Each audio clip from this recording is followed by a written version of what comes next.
हरियाणा के अंतिम छोर पर बसा ये कस्बा लोहारू है। कभी ये कस्बा अपने जमाने में रियासत हुआ करता था। ये कस्बा अपनी सुनहरी मिट्टी में अपना सुनहरा इतिहास दबाए बैठा है।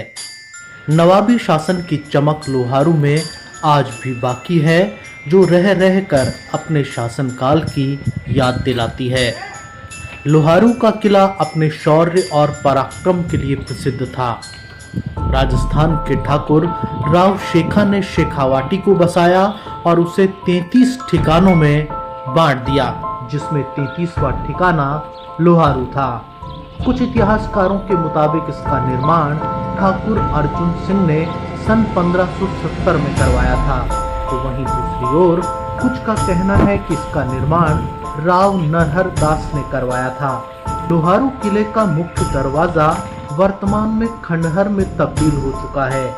मुख्य दरवाजे के बाद एक तरफ सैनिकों के लिए खुला मैदान था, तो दूसरी तरफ किला।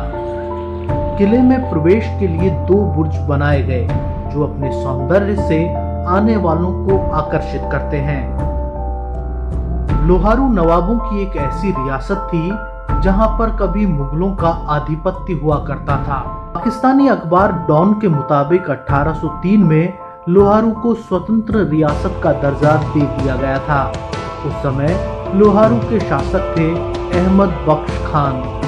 अहमद बख्श खान ने इस किले को मजबूती के साथ बनाया था।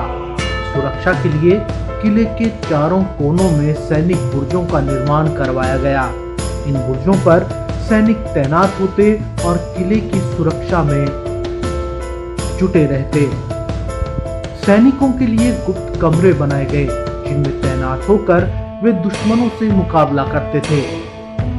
बताया जाता है कि मराठा और अंग्रेजों की लड़ाई में उस समय अहमद बख्श खान ने अंग्रेजों का साथ दिया था, और इस वफादारी से खुश होकर अंग्रेजी कमांडर लॉर्ड लेक और अलवर के राजा बख्तावर सिंह के बीच बातचीत हुई और लोहारू को अहमद बख्श खान को दे दिया गया। उन्होंने मिट्टी से बने कच्चे किले को एक पक्के किले के रूप में तब्दील करवा दिया और उसे एक नया रूप दिया गया। किले का मुख्य द्वार पूर्व दिशा में था। इस विशालकाय द्वार में 2 दरवाजे लगाए गए। इनके दरवाजों के निर्माण के लिए लकड़ियां बर्मा से मंगवाई गई थी। किले के चारों कोनों पर बुर्ज बनवाए गए, जो सुरक्षा के नजरिए से बेहद महत्वपूर्ण है। किले का मुख्य आकर्षण दीवाने खास और शीश महल है। दीवाने खास नाम इसलिए दिया गया कि रियासत संचालन और मुख्य मुद्दों को लेकर के मीटिंग इसी जगह पर होती थी।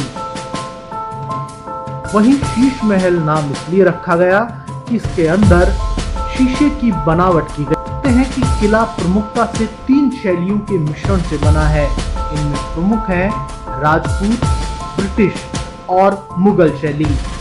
दीवाने खास में विशेष कलाकृति अपनी ओर आकर्षित करती हैं।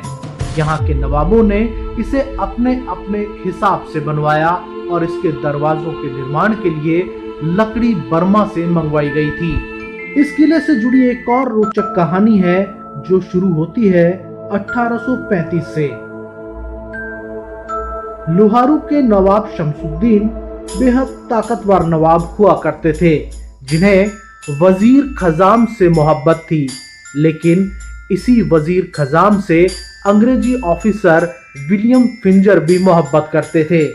इस बात को लेकर के लोहारू के नवाब शमसुद्दीन बहुत क्रोधित हुए और अंग्रेजी ऑफिसर विलियम फिनिजर को मौत के घाट उतार दिया।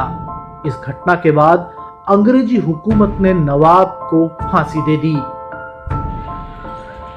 शायर मिर्जा गालिब का संबंध भी इस किले से रहा है। लोहारू के नवाब इलाही खान की बेटी उमराव की शादी मिर्जा गालिब से ही हुई थी। किले में एक तरफ जेल बनाई गई है, जहां कैदियों को रखा जाता था। दीवाने खास के सामने एक तालाब भी बना हुआ है, जो कभी इस किले को 4 चांद लगाता था।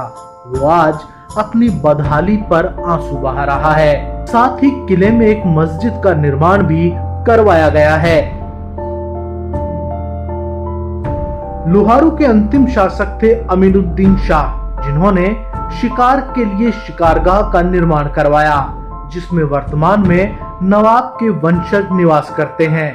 1956 में अमीनुद्दीन शाह ने किले में बनवाए गए पुस्तकालय की पुस्तकें अपनी बेटी को दहेज में दे दी, जो रामपुर की रजा लाइब्रेरी में मौजूद हैं। इस पुस्तकालय की पुस्तकें शायर मिर्जा गालिब, दाग देहलवी जैसे बड़े शायर पढ़ा करते थे। प्राचीन किला है, यहाँ की नवाबी के तौर पे इसकी पहचान होती है और सरकार की अनदेखी के चलते इसकी हालात काफ़ी बदतर हो चुकी है।